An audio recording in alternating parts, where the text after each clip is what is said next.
tardes a los nuevos. Para los que ya lleváis una horita aquí, pues vais a tener que oír un poquito la presentación de nuevo. Mi nombre es Miguel Palacio, soy profesor de esta escuela de industriales. Entonces os doy la bienvenida en nombre de la escuela a este foro, foro Suscipe de Emprendedores. También soy uno de los organizadores de la competición de creación de empresas de la Universidad Politécnica de Madrid, Actúa UPM, que patrocina este evento, el de hoy, especialmente. Entonces os doy la bienvenida también en nombre de la Universidad Politécnica de Madrid. La presentación de Julio, la de Francisco, otro de los organizadores, pero antes yo voy a contar un chascarrillo.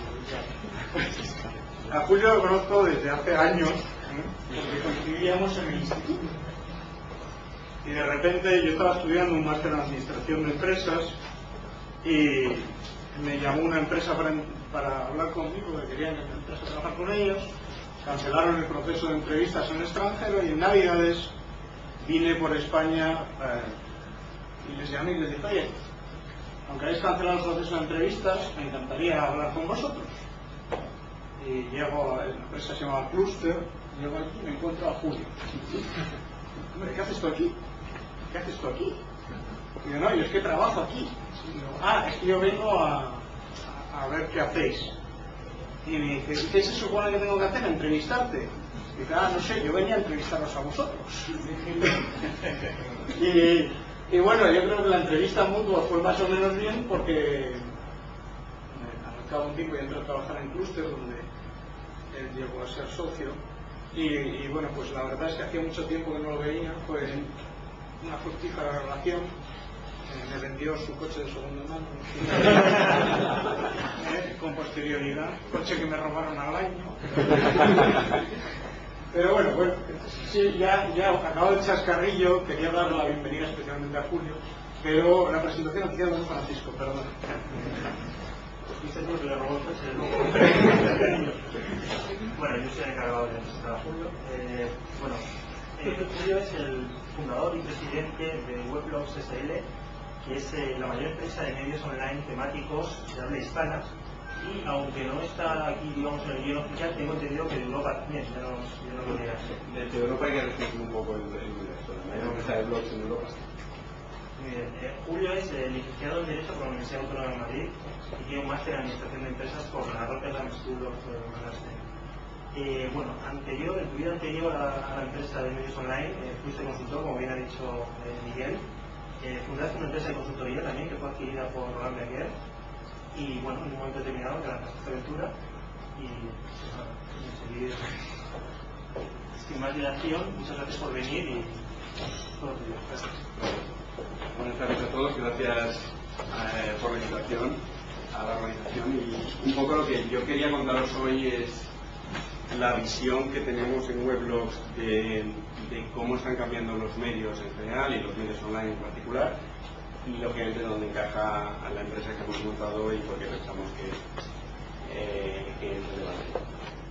Yo en la presentación tenía una primera parte que me he cargado, que hablaba de cómo estamos pasando, digamos que iba de la imprenta hasta la web 2.0, ¿vale? Y un poco hablaba de cómo estamos pasando de un paradigma de medios muy unidireccionales, muy clásicos, en el que se manda un mensaje de uno a muchos, y donde la televisión era muy protagonista, junto a la prensa, junto a otro tipo de medios, a un entorno donde Internet tiene mucha más penetración, donde el porcentaje de exposición a los medios está migrando fuertemente hacia Internet, sobre todo en las franjas de edad más jóvenes, pero también en otras franjas, también en otros tipos de población que no son los primeros que adoptaron. Vale, y toda esa parte me la he saltado un poco porque la doy, imagino que la habéis visto bastantes veces, y la doy por vistas. Si queréis luego que hablemos sobre eso, lo podemos sacar en la parte de las preguntas. Y quería empezar en el siguiente punto, que es esto de la web 2.0 y los medios sociales, o los nuevos medios, como acabo de llamar. ¿Qué es y por qué es tan relevante y por qué pensamos que cambian tanto las cosas, ¿no? Y empecemos por el qué es, ¿no? Porque creo que en la universidad lo primero es definir el concepto, ¿no? Esta definición es de hace una semana o dos, pero a mí me gusta mucho porque es muy simple y creo que sintetiza muy bien lo que pensamos muchos que es esto, ¿no? Básicamente es que cualquier persona pueda compartir sus experiencias, sus opiniones, lo que quiera en Internet de una manera, de un número de maneras, iba a decir infinito, no, pero muy alto, haciendo muchísimas cosas. Dentro de esto, digamos, esta definición abarca muchos fenómenos. Y aquí están unos cuantos, seguro que me dejo cosas fuera, ¿vale? Están los blogs, desde luego, está el microblogging, cosas como Twitter, como Tumblr, están los RSS, están todo el fenómeno de los widgets y de la separación entre lo que es, o sea, hasta ahora habíamos visto medios que tenían un continente y un contenido, y ahora lo que estamos viendo es como el contenido sale de ese continente y se mete en otros soportes distintos, ¿no? El fenómeno de las redes sociales, fenómenos más antiguos como los chats o los foros, el podcast, compartición de todo tipo de cosas, de fotos, de vídeos, todos estos fenómenos que al final lo que hacen un poco es romper aquello de que hay organizaciones profesionales que generan contenidos, que generan experiencias, que generan entornos, y hay consumidores pasivos que consumen en esos entornos y que además se sientan a recibir mensajes publicitarios. Si os acordáis un poco lo que Enrique Gans llama la Internet del siglo pasado, la Internet antes de la burbuja, un poco la idea que había es que lo que íbamos a ver eran grandes grupos mediáticos que podían en Internet, que podían ser los mismos de offline o unos nuevos, que iban a tener grandes portales en los cuales iban a estar todos los contenidos y que iban a luchar por obtener la fidelidad de los usuarios, y que una vez obtenida esos usuarios navegarían dentro de esos portales, ya fuera Yahoo, ya fuera MSN o ya fuera Terra, ¿no? Entonces tú entrabas en Terra, ya si querías cine estaba en Terra, si querías música estaba en Terra, si querías hablar con tus amigos estaba en Terra, todo estaba allí dentro y no tenías que salir nunca más, ¿no? Y lógicamente, como ya estabas ahí dentro cautivo, te iba a someter a un bombardeo publicitario similar al que te podíamos someter en televisión o en otro tipo de medios. Bueno, parte de lo que se mostró con la burbuja de Internet y con la evolución, sobre todo, y con el surgimiento de cosas como Google, es que ese paradigma no funcionaba, que Internet funcionaba de otra manera, que la única puerta de entrada a Internet es Google, o son los buscadores en general, y que los flujos de información de un sitio a otro son mucho menos manipulables. El usuario tiene un nivel de control sobre lo que hace muchísimo mayor del que tienen otros medios, obviamente no es absoluto, pero sí que es muchísimo mayor, y por lo tanto las reglas para trabajar con él son muy distintas, ¿no? Y esto hace que salgan, que eso por un lado, junto a los medios tradicionales en Internet, si es que algo se puede llamar tradicional en Internet, que intentan explotar modelos similares a los de offline, pero adaptados, digamos, modelos inmigrantes, ¿no? O sea, he cogido el papel del periódico y lo he puesto en Internet y más o menos se parece con las limitaciones que tengo a lo que había en papel, y luego me doy cuenta que a lo mejor actualizarlo una vez al día pues no es suficiente, lo actualizo varias veces, pero tengo una portada en la que si lo veo 3 veces al día ya no sé si esa noticia está mezclada las noticias nuevas con las noticias que ya he visto esta mañana, y no sé qué es lo nuevo, qué no es lo nuevo, y me hago un lío el mismo, ¿no? Digamos, modelos tradicionales con modelos emergentes en los que la participación del usuario es totalmente dominante, y con modelos mixtos que usan elementos tanto de fenómenos nuevos, que podemos llamar nativos digitales, como pueden ser los blogs, y usan también elementos del mundo tradicional. Vale, todos estos medios sociales, ¿qué características tienen que nos parecen especialmente, o que me parecen especialmente significativas? Unas cuantas. Para mí una de las más importantes, y no es de las que más se habla, es la especialización. O sea, al final, tiene que ver, de hecho veis una notita ahí abajo, voy a poner un vídeo, pero al final les parece que el sonido no está bien. Tiene que ver mucho con el fenómeno de la larga cola, que imagino que a muchos os sonará, y si no os lo cuento muy rápido. En el entorno anterior estábamos constreñidos por limitaciones físicas a que la gama de la que puedes escoger en cualquier producto fuera limitada. Si hablabas de discos o de libros en una tienda que habían X títulos y intentabas poner aquellos que vendían más y el resto no los podías obtener, ¿no? En Internet y en entornos digitales esta limitación desaparece y lo que descubres es que todos los que hay a partir de donde hacías el corte en adelante, aunque cada uno de ellos tenga pocas ventas comparadas con los que eran los blockbusters, todas esas ventas sumadas generan un capital, generan un mercado muy importante. Bueno, pues la especialización que sean los medios permite que haya cosas como esto. Esto explique, como sabéis, es una comunidad de compartición de fotos, y esto en concreto es la página de un grupo cuyo objetivo es compartir fotos de artículos redondos en marcos cuadrados. Yo creo que a especialización es difícil ganarle. Y como veis ahí arriba hay 5.700, no lo veis porque están rotos, 5.700 miembros que continuamente colaboran y dan más fotos de artículos redondos de los que la circunferencia cuadra exactamente igual cuadrado, ¿no? No tengo ni idea si esto es un mercado grande, pequeño, interesante o no interesante, o si se puede hacer negocio en torno a esta comunidad y cuáles son las características de la gente que les gusta este tipo de fotos. Pero seguramente si hay un potencial comercial de esto, este es uno de los mejores sitios para ir a buscar a estos señores, ¿no?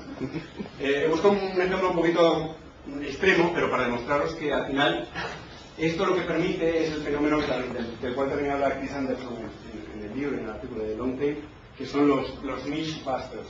O sea, en vez de buscar blockbusters, o sea, en vez de buscar la guerra de las galaxias que todo el mundo ha visto, buscas 40 títulos que son los blockbusters de cada uno de estos universos. Y si tú eres capaz de generar esos niche busters, serás capaz de agregar una audiencia bastante importante y bastante interesante. Y si además eliges los nichos más comerciales o más interesantes desde el punto de vista económico, y no necesariamente es este, pues digamos que el potencial es importante, ¿no? Esto lo vemos en las fotos de Flickr, pero sucede en un montón de fenómenos más de web 2.0, ¿no? Al final los blogs, si queréis ir al ejemplo, si nos vamos al extremo, los blogs personales, la gran mayoría de los blogs que existen son blogs que le interesan a un público objetivo de 4 personas. José Luis Seguela los llama el blog tipo me ha mirado. El chico de 15 años dice que la chica de su clase le ha mirado, ¿no? Y le interesan a él, a la chica y a los 2 amigos de alrededor. Y basta. Y no es que, es que ese blog, hay un montón de blogs que no sirven para nada, que es basura, que no tienen calidad. Bueno, yo creo que no es un problema de calidad, es un problema de relevancia. Este probablemente es la publicación más importante para esas 4 personas durante ese periodo de su vida. Luego lo dejará de ser y les interesarán otras cosas, ¿no? Vale, especialización. Vale. Segundo fenómeno que creo que es muy importante es la inmediatez. O sea, antes hablábamos del periódico y cómo publicaban en internet una vez al día y luego han ido actualizándolo y publicando con mayor frecuencia y ahora lo hacen con mucha frecuencia. A los fenómenos web 2.0, y esto es una página de Twitter de Robert Stewart, que es un blogger y digamos personalidad web 2.0 mundo en Estados Unidos, permiten que las noticias circulen con muchísima velocidad y se difundan con mucha velocidad. Este ejemplo en concreto es cuando hubo el terremoto en China hace poco, cuando Robert Stewart leyó en otro Twitter de alguien de las 2.000 personas así a las que siguen Twitter, que no sé cómo hace, que había un terremoto, y esto era pocas horas, todavía no se había, pocas horas después, o todavía no se había contado en los medios tradicionales, y a partir de ahí empezó un gran número de gente a seguirlo en Twitter, a subir mapas de donde estaba pasando, y se organizó de una manera colaborativa el seguimiento amateur de lo que estaba pasando en China, de una manera bastante más rápida de cómo se estaba haciendo en los medios tradicionales. Este fenómeno de inmediatez que cuento con Twitter es bastante común al resto de fenómenos. En general son mucho más rápidos en contar las cosas o en reaccionar a lo que sucede fuera. Frecuencia. La frecuencia de actualización o de generación de información también es muy importante. En los blogs, por ejemplo, cuando tú tienes un blog y te interesa una temática en concreto, te interesan las carreras de Fórmula 1, o te interesa el equipo de fútbol X, o te interesa la tecnología o los sistemas operativos, quieres información sobre eso todo el rato. Y digamos que tu dieta, o sea, volvemos también antes a lo de la especialización, antes de esta explosión de medios sociales, digamos que la dieta de información de la mayor parte de la población era muy parecida. Puede ser medios generalistas, luego a lo mejor leías Popular Mechanics, porque es un poco tal, pero digamos que la parte de especialización o de diferenciación era menor. Ahora tú puedes tener un 80% de dieta informativa muy segmentada hacia tus intereses y solo un 20% de dieta común con el resto, porque al final tienes que enterar de qué pasa en el país. Entonces esas publicaciones lo que hacen es publicar con una frecuencia de actualización muy rápida. Nick Denton decía, que es el fundador de Gartner Media, que es una empresa de blogs comerciales de Estados Unidos, decía que ellos buscan temáticas sobre las cuales alguien pueda obsesionarse y luego intentan generar más información de la que la persona más obsesionada sobre esa temática sea capaz de absorber. En americano lo dicen todo de manera muy exagerada, ¿no? Pero digamos que ahí lo que está haciendo es a un público muy interesado en esa temática y por lo tanto tienes que actualizarlo con mucha frecuencia y obviamente no lo digo, pero también la calidad de lo que haces tiene que ser muy alta porque tienes al público más exigente y si no es la talla se va a notar mucho, ¿no? Una de las cosas que sucede y tiene que ver con esto, con la frecuencia y con la especialización es si tú lees la prensa tradicional, seguro os ha pasado a todos, cuando veis que escriben un artículo sobre una temática que vosotros conocéis en mucha profundidad, a partir de un cierto nivel decís, este señor no se entera de nada, no sabe nada de esto. Y esto a mí me ha pasado y estoy seguro de que sabe. Entonces la siguiente reflexión que haces es, vale, si esto me pasa en esta temática y yo conozco, ¿qué bolas no me estaré comiendo en temas que no controlo? ¿No? Porque obviamente nadie puede ser especialista en todo. Bueno, digamos que muchos de estos medios lo que permiten mediante la especialización es que la gente que está escribiendo controle mucho de eso. Y además, mediante la participación, de la cual hablaremos bastante después, permite que cuando meten la pata sobre esa temática, y a nuestros bloggers, por ejemplo, les pasa con cierta frecuencia, más de la que a mí me gustaría, los lectores tardan 3 minutos de reloj en decir que te has colado. Y te dicen, mira, no, ese teléfono, ese Nokia nuevo que dices no pesa 110 gramos, pesa 98. Y verás, aquí está el enlace a la web en Finlandia, en finlandés de Nokia, que dice que pesa 98.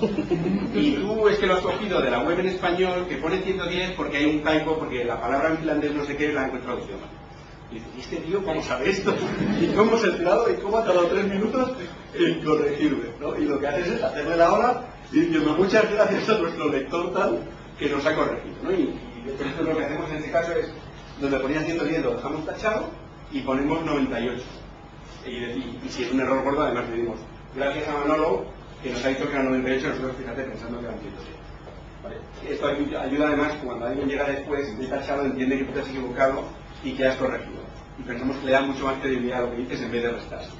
Porque al final, no importa de lo que tú hables en un medio, no importa de lo que hables, da un cierto tamaño de audiencia, siempre hay alguien en la audiencia que sabe más de eso que tú.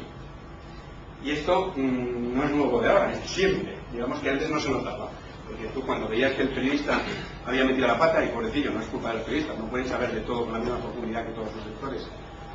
Cuando veías eso, tú no tenías un canal rápido, inmediato y fácil para poder hacer la corrección. Ahora sí que lo digo. Vale, pues decíamos, frecuencia.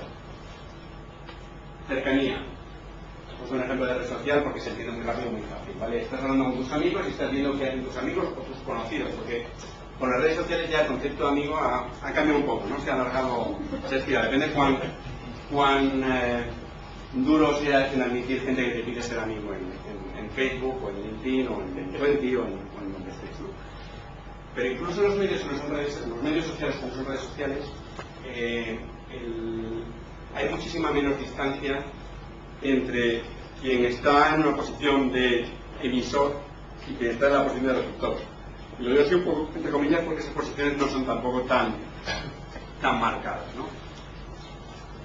Participación. Nosotros, por ejemplo, este es uno de nuestros blogs Motor Pasión y nosotros tenemos un equipo de 5 o 6, no sé cuánto por 5 son, bloggers que están escribiendo este blog con toda la frecuencia que pueden y con los mejores contenidos que pueden. Vale. Pero además tenemos un montón de usuarios, pues esta noticia por ejemplo he cogido, eran 100 y pico comentarios, que están comentando y están diciendo, pues estoy de acuerdo, pues no estoy de acuerdo, pues más gramos o menos gramos, o lo que haya decir, ¿no? Y además están votando las noticias para ver cuáles son las que más les gustan. Están votando los comentarios de los otros.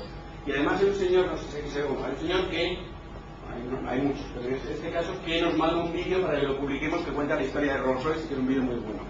O que está en una cerrada guiando lo que sea y de repente va al aparcamiento y ve un Mercedes SLK McLaren prototipo con los frontales tapados y tal, que todavía no ha, el cual no ha hablado todavía nadie, saca su cámara de fotos, saca 8 fotos y nos las manda. Y nosotros las publicamos inmediatamente y es exclusiva mundial, nos enlazan desde blogs de coches de todo el mundo y desde algunos medios tradicionales, ¿no? O sea que la participación en estos medios, aunque digamos que aunque siga habiendo un equipo editorial que es el que marca el ritmo y la temática, el nivel de involucración de la audiencia es muchísimo mayor. Es más, si tienes un medio de esto, si no consigues crear una comunidad en torno a él y no consigues que esa comunidad participe, pierdes buena parte de la confidencialidad del medio.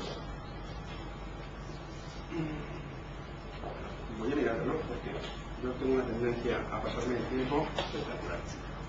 Vale. Enlazado, otra de las características muy importantes, sobre todo lo que es texto, obviamente, pero incluso de la mayoría de sus es esto, es que las publicaciones sociales son publicaciones, primero, que son nativas de Internet y por lo tanto usan los recursos que Internet te da y que los medios de no Internet no tienen. Y segundo, que están pensadas para ir hacia afuera y no ir para ir hacia adentro. O sea, cuando alguien hace un texto y pone todos estos enlaces, que son enlaces hacia afuera de su página, lo que está diciendo es: lo que yo te cuento es interesante, pero vete a ver esta publicación que cuenta en algo más profundo sobre esto. Mira, esta otra información la he sacado aquí, vete allí. O sea, estás diciendo, vete a hablar con toda esa gente que sabe más que yo. Y si ya dices esto es porque estás seguro de que esa audiencia va a volver, ¿no? Y todos los que escribimos blogs sabemos que cuanto más enlazas hacia afuera, más te enlazan, y cuando más mandas a tus lectores hacia afuera, más vuelven. Si vienes de la industria de medios tradicionales, esto es totalmente contraintuitivo y muy difícil de entender, ¿no? Y lo que intentas es que todos los enlaces vayan hacia adentro y ese señor siga pasando por Terra siempre y nunca, perdón por lo de Terra, no hay ninguna manera de tributaria, es un ejemplo cercano. Pero intentas que siga pasando por ahí y que nunca salga. Y al final lo que te das cuenta es que una página, o sea, si tú dices, Internet no es como una ciudad con edificios, o digamos cada sitio no es un edificio. Si quieres usar la analogía, los sitios son las calles. Entonces, si usas esa analogía verás que es mucho más interesante una calle que es un cruce, en la que, o es una plaza de la cual salen muchas calles, en la cual hay contenidos o cosas que tú vas a hacer en esa plaza, tiendas, empresas, lo que quieras hacer en esa plaza, pero además desde ahí salen muchas calles y se llaman otros sitios interesantes. Y ese sitio es mucho más interesante que un sitio que es el final de una calle que no lleva a ningún sitio, ¿no? Que puedes tener la tienda más interesante, pero sabes que siempre vas a esa calle, a esa tienda, y de ahí tienes que volverte a otro sitio que te da revisión, ¿no? Si yo, aparte de intentar tener la mejor información posible, cuando hay información buena que no la tengo yo, te dedico a esa información. Cuando hay alguien que levanta una noticia antes que yo, le doy crédito y le enlazo y digo, mira, Manolo ha visto esto, y luego yo hablo y le cuento mi historia sobre esto y se lo cuento a mi audiencia. Pero cuando hago esto, estoy haciéndote volver más, estoy dándote valor.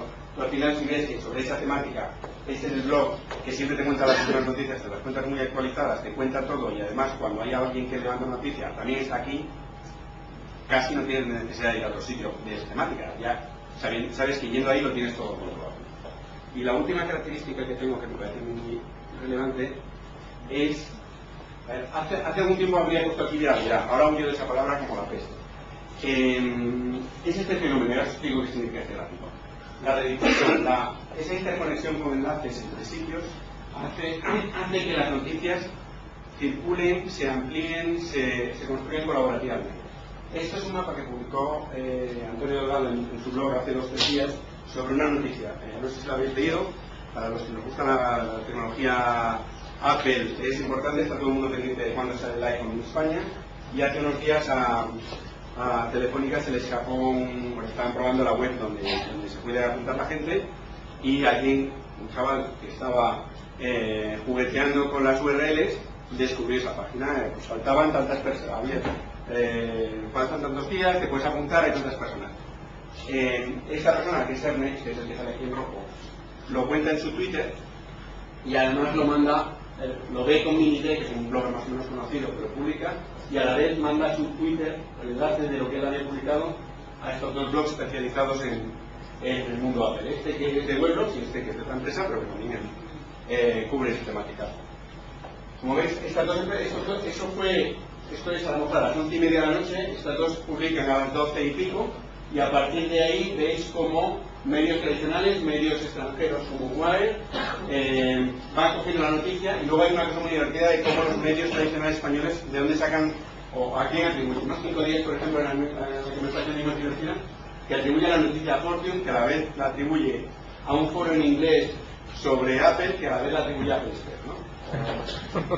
Bueno, o por ejemplo el diario de Cádiz, que la saca de Gizmodo, la versión inglesa de Gizmodo, que la saca de Apple. ¿Vale? Entonces, estos fenómenos, y en la que mostramos un ejemplo de esta semana, y además que está muy bien explicado los flujos de cómo circula la noticia, ¿no? Estas cosas se producen continuamente, porque lo que sucede en este entorno es que tú pasas de leer 1, 2, 3, 4, 5 medios a leer muchísimos más. Y la gente que, si además pasas de tener unos señores que escriben y unos señores que leen, a tener una mezcla, con señores que escriben, que también leen, y la gente que a ti te lee también escribe, y tienes audiencias que están solapadas pero no son comunes, por lo cual hay redundancia. Entonces estos señores publican y luego hay 5 señores que publican casi lo mismo, y dices, bueno, esto es muy redundante, sí, pero bueno, la redundancia yo creo que no es mala. O sea, al final lo que hace es que esa noticia llegue a más gente, porque no todo el mundo lee los mismos medios, ¿no? Y da la opción de que al final de esa. Vale.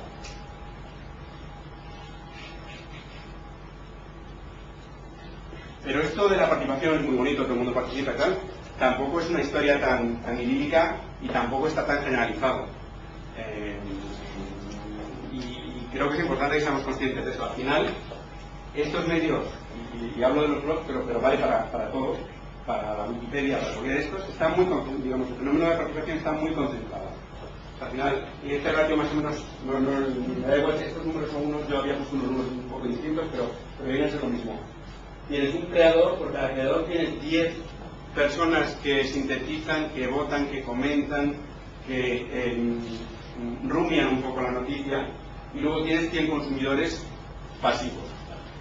Pero lo que es muy importante es que este señor solo no hace el producto o no hace el contenido, lo hace en colaboración con esta gente, y para buena parte de los que están aquí, no todos obviamente, pero sí para una buena parte, el producto sin esta parte no tiene sentido, o pierde buena parte de todo.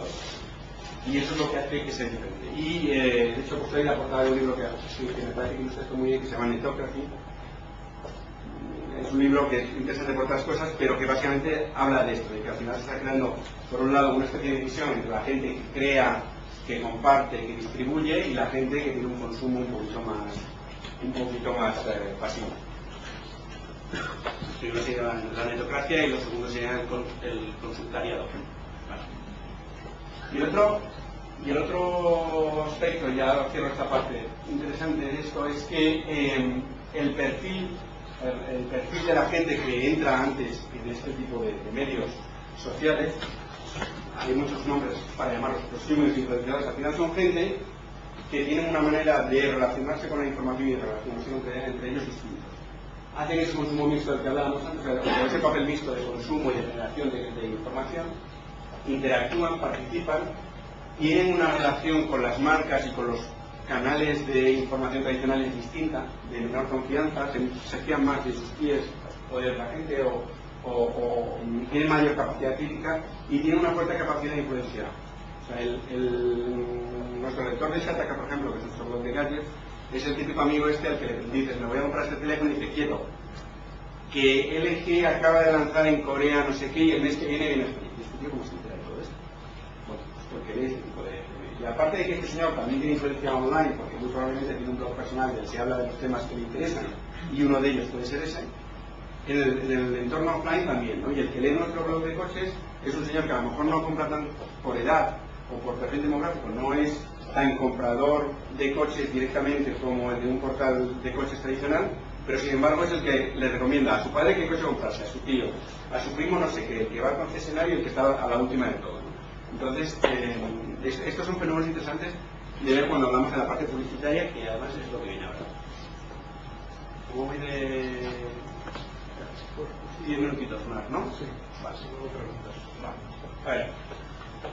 Todo esto, dices, vale, muy bien, son unos medios, pero ¿de dónde vienen los ingresos o cómo se hace negocio con esto? Vale. Desde nuestro punto de vista, lo que hacemos en Muebles, tenemos el capítulo publicidad, lo tengo al final,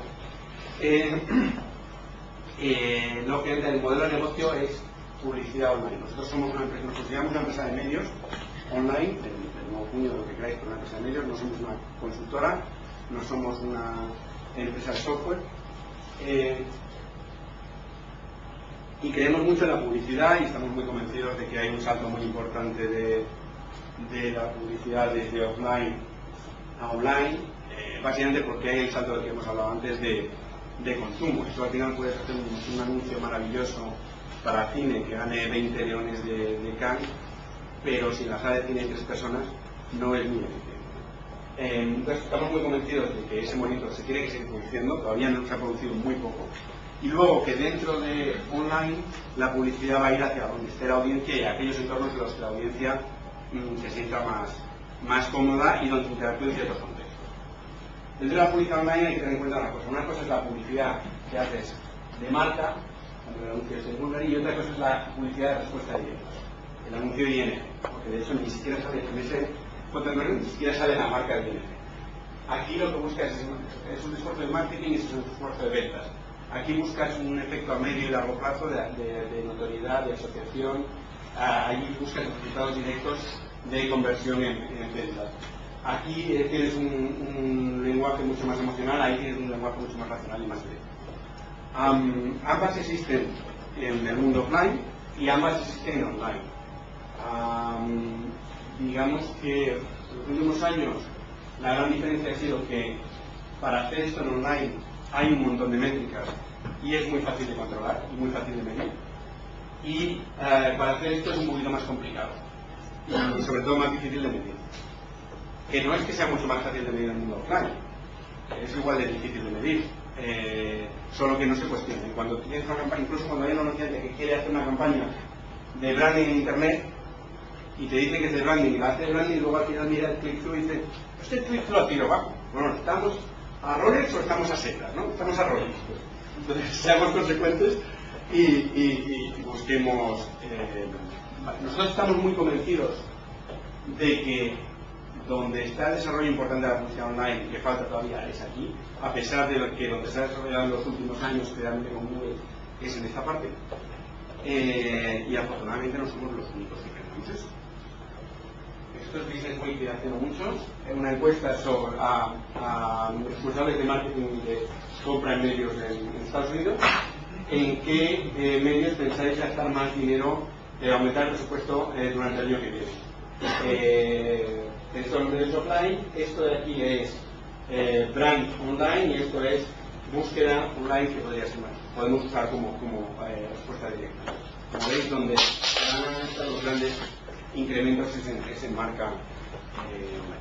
Todo esto tiene sus problemas, ¿no? Porque al final Internet es un medio muy eficiente y esto hace que posiblemente 10 millones de inversión de televisión, digamos, la efectividad que tú consigues teóricamente con 10 millones de inversión en televisión se puede conseguir en Internet con una cifra menor de inversión.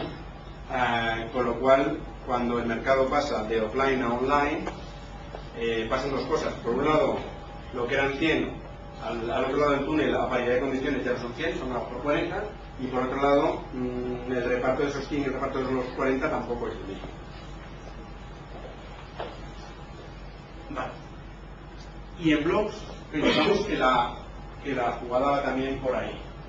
Esto es algo que publiqué en mi blog hace nada, son datos de marketing, de proyección de inversión publicitaria en blogs en Estados Unidos.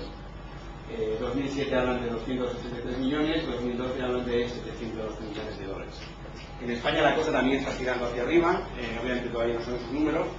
De hecho, el mercado de publicidad online total en España es de unos 500 millones de euros y seguirá creciendo rápido, pero no está todavía en cifras de segundo.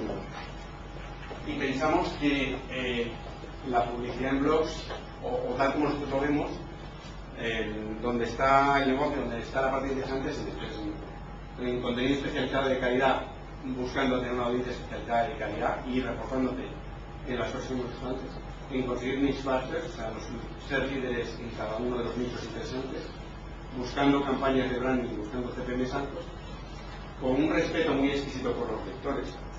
Y esto es algo que, mirando los medios offline, sobre todo los de televisión, nosotros huimos mucho de la publicidad de interrupción. No puedes interrumpir al usuario o al lector. Primero, porque no es bonito. Y segundo, porque en televisión pues te puedes más o menos salir con la tuya, porque las opciones, más allá de ir al baño, tal, son limitadas, o algo más limitadas. En Internet las opciones son infinitas. Y tú tienes que ser muy exquisito con respetar al lector, con no hacer interrupción y con que los mensajes publicitarios que tú les pongas sean lo más asociados al contenido, lo más interesantes posible. Nunca van a estar 100% segmentados, porque no sabes qué pasa en cada momento por tu audiencia, por la carta de tu audiencia. Además, es distinta y no es común eso para todo el mundo, pero sí que pensamos que es un elemento muy importante. Y luego, cosas en las que estamos trabajando es en formatos publicitarios innovadores que añadan más valor al usuario y que no sean tan intrusivos. Vale. Y os cuento, ya son 3 transparencias las que me quedan, de quiénes somos. Entiendo que si estáis aquí más o menos lo sabíais, pero por reforzar por si hay algún despistado. Y no he entendido nada de por qué estaba explicando todo lo anterior. Esto es un resumen de los blogs que publicamos. Vamos ahora con 31 blogs especializados. Siguiendo un poco lo que decía antes de los medios sociales, buscando especialización en nichos que sean interesantes, que tengan un público objetivo suficientemente interesado en la temática y suficientemente numeroso y que a la vez tengan potencial publicitario. Y además seamos capaces de tener gente que escriba contenidos de calidad sobre esas temáticas. Poquito a poco, desde que empezamos con Weblogs en 2005, hemos construido una audiencia que yo creo que es bastante relevante. Estos son datos de Nielsen, de Market Intelligence, y hablan de algo menos de 8 millones de usuarios únicos en todo el mundo, que son unos 4 y 5, casi 5 en España, y en torno a 30 millones de páginas vistas. Por haceros una comparación, esto de nuevo es Nielsen, por grupos. Esta no es una tabla completa, aquí faltan muchas cosas. No está Google, no está Yahoo, pero por ejemplo una idea, tenéis al grupo Intercom, datos de abril con 31 millones de usuarios únicos, Vocento con 17, Terra con 14, Ya.com con 13, Anuncios una mano con 11, nosotros casi con 8, el grupo Z con 6, y la Región Ibérica, aunque hay mezcla de tradicionales y de nuevos. Pero es una cuestión bastante interesante. Y cuando miras a nivel más desagregado, esto es una gráfica de Alexa, que Alexa hay que cogerla un poco con pistas, pero bueno, para hacer el ejemplo, en azul tenéis público, en rojo ADN, no sé qué color es ese, una especie de marrón de soy tú, y estos son CPK y Meta, que son 2 de nuestros blogs. Bueno, o sea que básicamente vemos que tiene audiencias mayores que algunos de los medios tradicionales, teniendo en cuenta que estos 3 no son los más grandes de nosotros, que son los más recientes. Vale. ¿Y dónde nos vemos a futuro? A ver, para nosotros el reto es ser una de las empresas líderes en medios online en español, no en español, en español. En audiencia, y en audiencia creo que estamos bien colocados, pero todavía podemos crecer. En ingresos, y es un aspecto en el que estamos trabajando mucho y en el que estamos trabajando muy fuertemente, y en innovación, en hacer las cosas nuevas que se pueden hacer con medios en español. Y para cada uno de nuestros blogs lo que buscamos es que se convierta en el sitio de referencia de su temática. Nuestros blogs de cine que sea, si no es mejor, uno de los mejores sitios para aficionados al cine, el de motor, lo mismo, motor, etcétera, etcétera. Y esto, continuando con las cosas que hacemos con los elementos de blogs, que es la base, pero incorporando otras cosas, tanto de medios tradicionales como de medios nuevos, para que podamos tener esa posición de liderazgo en cada una de estos aspectos. Y hasta aquí puedo leer y me gustaría que hablásemos, que hagamos verdad eso de los medios sociales y hagamos interacción.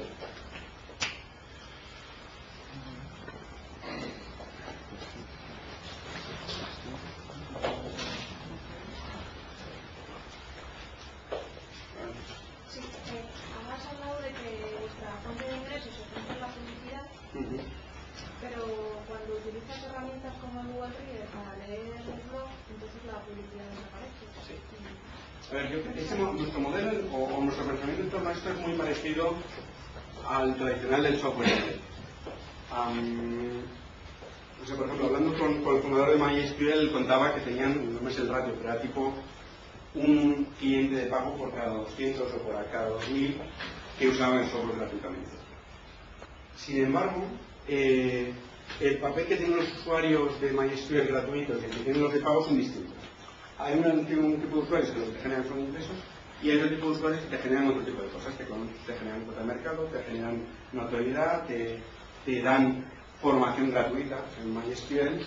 La gente que usa MySQL como proyecto gratuito se forma en esa base de datos y luego cuando van a trabajar en la empresa saben usar ese software, ¿no? Vale, pues a nosotros nos pasa algo parecido. Los lectores que vienen a nuestra página web y ven la publicidad son los que nos están proporcionando los ingresos de publicidad.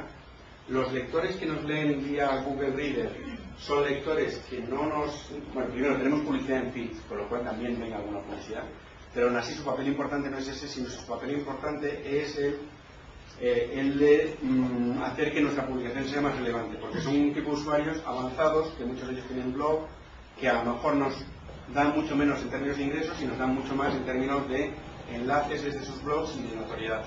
¿Vale? Con lo cual pensamos que es compatible tener las dos cosas. Y pensamos que no hay que tener un modelo en el que digas voy a cantar todos los peniques que tengo que recibir y tú te has ido sin pagar todos los peniques. No pasa nada. El modelo puede... A ver, tenemos gente que usa cosas como... Bueno, no solamente nosotros, cualquier medio online. Que usa cosas como AdBlock, que es una extensión de Firefox que permite que bloquees la publicidad y que no se vean los anuncios. No pasa nada. Bien, si tú tienes una idea tan profunda sobre eso, que dices que no quieres ver ninguna publicidad porque de pequeño un publicista te pegó, pues bien, no la veas, no pasa nada, el modelo sigue funcionando. Obviamente si eso es el 80% de la población tengo un problema en serio, pero pensamos que no lo es y que no va a serlo. Sí, sí, lo mismo, no estamos pagados, una pregunta que es un poco aburrida igual para esto. Esto estructuralmente no lo tenéis montado. ¿Más parecido a una redacción editorial del mundo.es como gente en nómina o tienes ahí a un autor o dices que es un friki del tuning y entonces soy un colaborador? Te explico. Tenemos una empresa un poco atípica. Cuando empezó decíamos una empresa virtual porque no tenía ni siquiera oficina. Hace ya unos cuantos años que sí que tenemos oficina. Pero básicamente como es una empresa distribuida. Tenemos una oficina en Pozuelo donde trabajan unas 10 personas, que es básicamente la gente que lleva la venta de publicidad y administración. Tenemos un equipo de tecnología que está distribuido por todo el mundo. Nuestro director de tecnología está en Barcelona, pero tenemos gente por toda España y tenemos gente fuera. Y luego tenemos un equipo editorial de unos 170 bloggers aproximadamente. ¿Vale? Estos 170 bloggers trabajan todos desde casa. Y digamos que hay una dispersión muy grande en cuanto a intensidad de trabajo con nosotros, de remuneración y demás. Tenemos gente en un extremo que a lo mejor escribe 20 posts al mes, que es el mínimo que pedimos para poder trabajar con nosotros, en torno a un post al día durante la semana, y que tienen unos ingresos reducidos y que tienen a lo mejor una dedicación de en torno a media hora, una hora al día. Y tenemos gente que son, perdón, estos obviamente son autónomos, trabajan por cuenta, y son freelance desde nuestro punto de vista. Y en el otro extremo tenemos gente que trabaja full time con nosotros, que escribe a lo mejor 400 posts y que gana varios miles de euros al mes y algunos meses ganan más, alguno de ellos más gana más que yo, pero está bien, quiere decir que bueno, funciona y que lo estamos viendo. Obviamente los de este segundo modelo son muchísimos menos que los del primer nivel, ¿no? Y hay muchos grados intermedios. Tengo curiosidad por ahora mismo tenéis aproximadamente 30 blogs en activo. Sí. Pues saber cómo puede ser el proceso de captar la sensibilidad del público, la receptividad a un determinado concepto.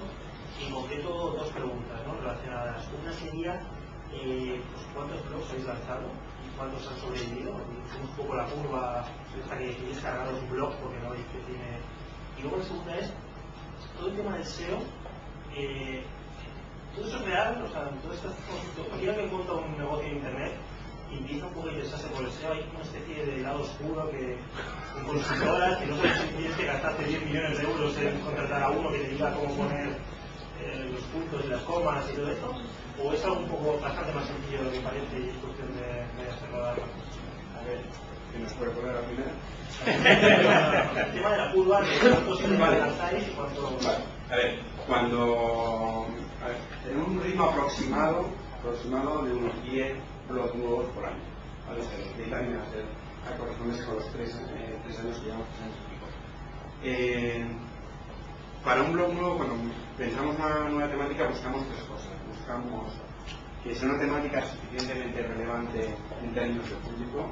Para hacer el benchmark de esto, miramos qué otras cosas hay en otros medios, en papel o televisión o en internet, que se hacen con Estados Unidos, y un poquito miramos también huecos que andan por cubrir. Lo segundo que miramos es el potencial comercial, publicitario. ¿No? Hay target. El obvio que todo el mundo dice que porno, haced un blog porno y tendréis un tráfico estupendo. Seguro, tendréis un tráfico gigantesco, pero no voy a decir que no hay ingresos en ese mercado, porque sí los hay, pero es un mercado distinto publicitario del mercado publicitario que nosotros dirigimos.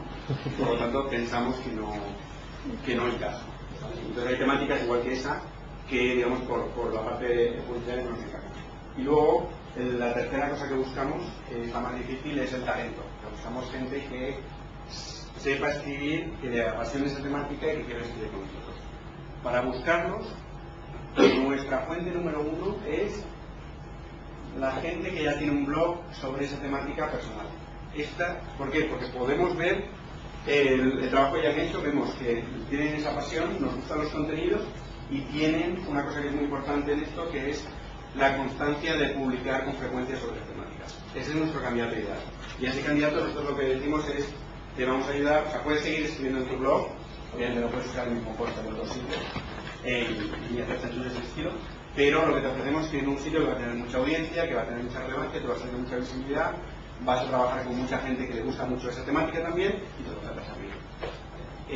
Y luego también tenemos mucha demanda, o sea, mucha gente que, como nosotros somos los primeros que lanzamos, somos los más grandes y somos los que tenemos un modelo económico más consolidado, nos llevan muchísimos candidatos que quieren escribir.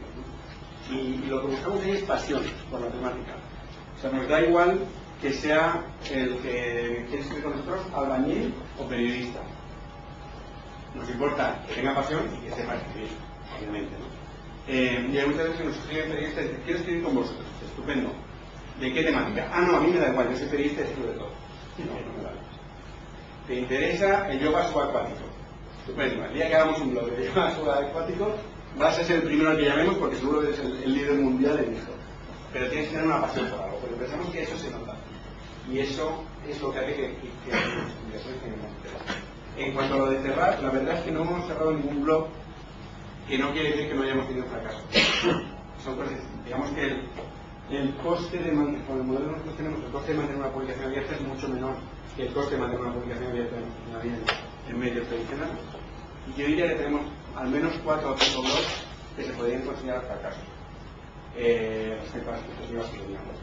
Pero que los mantenemos abiertos porque seguimos teniendo bloggers interesados por escribir la temática y seguimos teniendo audiencias interesadas en la temática, aunque menores de lo que habíamos previsto, y en algunos casos también tenemos estudiantes interesados que dicen: oye, ¿por qué no ofrecéis este blog? Ya no nos gustaría, pero no somos capaces, ¿no? Vale. Y la segunda parte, perdona, que no era lo de la optimización en los buscadores. Vale. Si es algo real o... Sí, es real, y digamos, todo a web y las muestras, no te cuento por las nuestras, pero funciona para el propio de todo el mundo. Tienes 3 fuentes principales de tráfico: el tráfico directo, a la gente que escribe el nombre de tu web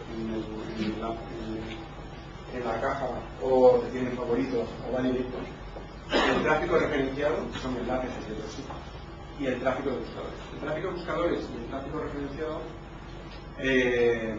es muy importante en la fase de discovery, de descubrimiento. O sea, es público prestado, es público que no conoce tu sitio y que vienen por la razón, porque han hecho lo recomendado o porque han encontrado el buscador, a ver tu sitio. Y digamos que aquí hay 2 elementos. Uno es conseguir que haya cuantos más paracaidistas o más descubridores posibles, o sea, que ese tráfico sea muy amplio, y luego conseguir tener un ratio de conversión de ese público, un público fiel, alto o lo más alto posible. Y el SEO es importante, los blogs en general funcionan muy bien se hacen cosas adicionales para que indexen mejor y para que tener más tráfico desde esa fuente, aunque nosotros siempre la consideramos como tráfico prestado, que Google te lo puede quitar cualquier día. Y luego en SEO hay un poco como, el SEO es como la astrología y la astronomía, ¿no? Hay gente que son astrólogos y que saben de qué hablan, y hay gente que son astrónomos que te dicen que eres cáncer, y en SEO también hay astrólogos. Tengo dos preguntas cortitas. Intentaré hacer respuestas cortitas. Sí, bueno, casi me refiero. Si tenéis editores para los bloggers, pues revisen lo que han escrito, y el otro es si no tenéis un límite para no saturar con noticias a los lectores, sobre todo, por ejemplo, a lectores que... Vale, te cuento las dos cosas. Primero, en cada blog nosotros marcamos una línea editorial. El blog va de coches y no va de fútbol. Entonces, hablamos de coches y no hablamos de fútbol. Y dentro de las líneas, lo cuento un poco expertamente y un poquito más detallado que eso, le decimos a cada uno de los bloggers: tira adelante y tú eliges tu agenda informativa. Tú conoces mucho mejor que yo esa temática y por lo tanto tú vas a saber qué es lo que es relevante en esa temática. Tú escribe lo que quieras. Yo no te voy a llamar nunca para decir cubre esto, vete al ayuntamiento a cubrir no sé qué otra. Vale. Dicho esto, obviamente en equipos de 5 o 6 bloggers se coordinan, ¿no? Y si hay que cubrir los Oscars, pues no va a hablar todo el mundo de la mayoría de los Oscar a mejor actriz y el resto de Oscars no los cubre nadie, ¿no? Entonces hay una en cada uno de los equipos hay un coordinador, hay un blogger, un primum de pares, si quieres, que hace una función un poco de coordinación y de ayudar a mantener el nivel y a decir, bueno, es fácil hacer posts cortitos, pero tiene mucho más valor cuando haces, no sé, en Chat de Cava tiene una serie de posts muy largos y muy trabajados de cómo elegir televisión de plasma o LCD y qué factores tener en cuenta. Eso cuesta mucho más, pero es de mayor calidad y que pensamos que es muy interesante, ¿no? Hacen este tipo de cosas. Alguna vez hemos tenido conflictos en torno a contenidos con empresas, en unos casos había un editor que se había ido a ollas. Entonces, en el blog de cocina había puesto una foto de un retrete. A ver, era el retrete de un restaurante, pero no así, cuando estás viendo todo post de platos de cocina, de retrete, te trae una canalidad a vomitar, ¿no? Entonces cosas de esas sí que las hemos tirado hacia atrás, cuidado. Y otras veces hemos tenido empresas que se han quejado de un contenido o anunciantes, ¿no? Entonces, a ver, la mayor parte de las veces una empresa dice, oye, es que habláis mal de mi producto aquí y os falta información. Bueno, la participación está abierta para ti igual que para cualquier otro. Y soy el director de marketing de esta empresa y mirad, aquí hay unos PDFs, hay unos no sé qué que demuestran que la información está incompleta y si vemos que tiene sentido, además, no solamente lo pondremos en el comentario, lo subiremos al texto. Y hay otras veces que nos han hecho las típicas de cease and desist, de baja este contenido si no te tal, y salvo que cuando hay un tema de que es una foto robada por alguien, no sé qué, sí que los hemos quitado, pero en la mayor parte de los casos les decimos que lo sentimos mucho, pero que respetamos a nuestros lectores y que es con ellos que hay. Y te he contestado todo para mayor noticias diarias. Vale. Pensamos que por encima de las 20 noticias diarias toca ese límite de exploración. Y de hecho, lo que hacemos es que cada uno de los editores tiene un rango en el que tiene que mover, ¿vale? Tiene un mínimo de post que debe hacer y un máximo. Vale, esto es mucho más complejo de manejar que una redacción tradicional. Tú tienes unos periodistas que están ahí en la redacción, a los que ves físicamente, entran a la hora que entran y salen a la hora que se salgan, y unas páginas que llenar, ¿no? ¿Quién era este que decía que cuáles son las noticias importantes en que ha habido hoy exactamente en el espacio de en el periodista, ¿no? Y además que pasa eso todo. Vale, pues digamos que es más fácil de manejar. Nosotros tenemos 160 tíos que están cada uno en su casa, que un mes hay uno que a lo mejor un mes escribe 40 entradas y al mes siguiente le ha dejado a la novia y escribe 10, y al siguiente se echa otra novia y entonces escribe 5, y luego ya vuelve a los 40, ¿no? Y digamos que tenemos que manejar esos rangos entre máximos y mínimos para conseguir el ritmo de actualización que queremos y a la vez que haya cierta previsibilidad de ingresos para los editores, ¿no? Entonces no es fácil, pero sí hay un máximo y un mínimo. A ver, por alguien que me haya preguntado. Pues yo un poco siendo la tendencia también te voy a hacer dos preguntas. La primera es ¿cuántos posts puede un lector normal leer al día? Define bien. No te lo digo por... Yo recibo varias marcas de blogs todos los días y a lo mejor leo 1, 2 o 3 o 5 los días que tengo un trabajo un poquito más liberado. Si tenéis algún estudio de cuál realmente puede... La respuesta a eso es que depende. Hay gente que no puede leer ni un post al día y hay gente que si publicásemos 400 leería 400. Cuando nosotros hemos hecho encuestas de usuarios nos hemos sorprendido con cosas como que había gente que decía que entraba 5 o 6 veces al día en la página, no ya leyendo los 5. Gente que entra a la página 5 o 6 veces al día todos los días. Obviamente no son la mayoría, ¿no? Y luego el otro tema, que es por lo que preguntaba, que es leer, lo que sucede es que hay mucha gente que lo que hace es ojea, ¿vale? Y lee diagonal. Y dice, esta no me interesa, esta sí. Y lo que le interesa a uno no es exactamente lo que le interesa a otro, aunque los dos estén muy interesados en la misma temática. Con lo cual, digamos que es competente, ¿no? Y la segunda pregunta. De esa pregunta es decir, vosotros tenéis unos 30 blogs, unos 30 millones de visitas, es decir, salís como una media de 1 millón de visitas por blog, de especialista, sí. Pero son visitas, son páginas listas, pero bueno, sí. En una temática más o menos generalista, para que un blog realmente empiece a considerarse que puede marcar la diferencia, en una aproximación desde tu punto de vista experto, depende mucho de la temática y de lo amplia que es la temática.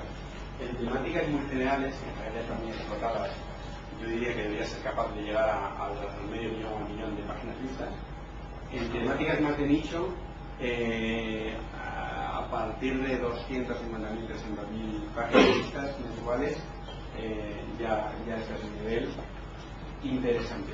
A ver, pero esto es muy relativo, depende de qué temática sea, cuánto sea la audiencia real de ese tema, cuánta competencia tienes, qué audiencia tiene el resto de publicaciones, no solamente blogs, sino en general de temáticas, etc. Más, yo no sé más. Miguel, yo pido preguntas para que me paréis vosotros, ¿eh? Sí, nosotros te vamos a parar después de la siguiente. Pero no habéis preguntado antes, ya habéis preguntado antes. Y dejamos las siguientes para el parón. Vale, gracias. Nos hemos reunido 50 cabreados, hemos creado un portal que se llama miqueja.es y es un portal de quejas. Tú planteas tu queja y las puedes ver. Lo que estamos haciendo es negociar ahora con las empresas para que les podamos enviar directamente a la empresa la queja. Tienes una queja contra Banco Santander, pues se la envíes directamente al Banco Santander. ¿Qué nota tiene mi caso? Pues estamos negociando con el Banco de España para que también le podamos enviar la queja al Banco de España y a los sindicatos y a todos. Nosotros estamos negociando con el mundo offline. Entonces, y de forma gratuita, pues hacemos la negociación. Es decir, y si tú tienes la queja resuelta, quitas la queja y pones la felicitación. Vale, entonces lo que estoy viendo, si yo pusiera un blog, ¿qué me recomiendas? ¿El hacerlo nosotros internamente o hablar con vosotros? Te recomendaría que es una cosa que se llama Get Satisfaction, que ya existe, que es una página web en la que básicamente cualquiera puede empezar un grupo para hablar de soporte de cualquier producto, servicio o empresa.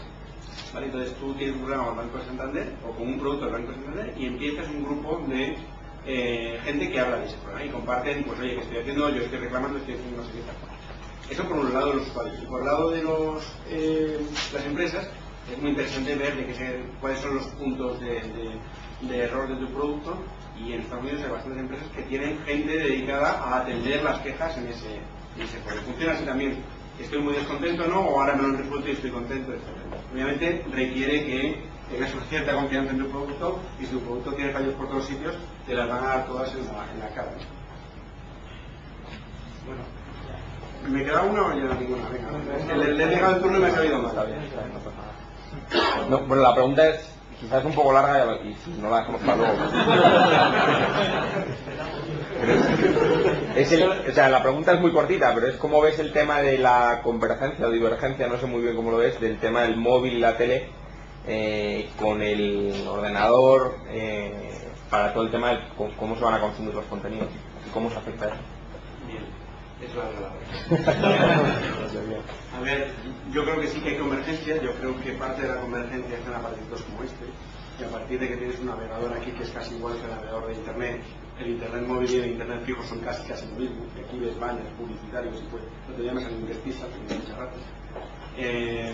Y esa es parte de al final yo creo que separamos por un lado separamos continente de contenido, y el contenido lo vamos a dar en un montón de formatos, no necesariamente todos los formatos van a estar monetizados.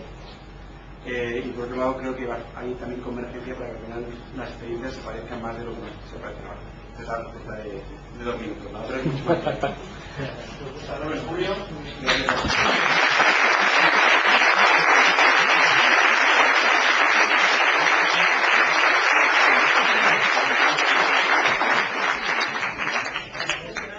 Organización, para que no nos pase lo de siempre, para sacar a la gente de la clase, nos pasamos 10 o 15 minutos. Ellos van a recoger cosas y tal, y yo bajo ahora mismo al hispano porque hay mucha gente que no suele saber dónde está. Los que queráis os venís conmigo y ellos bajan en 2 o 3 minutos, estáis por allí. Muchas gracias.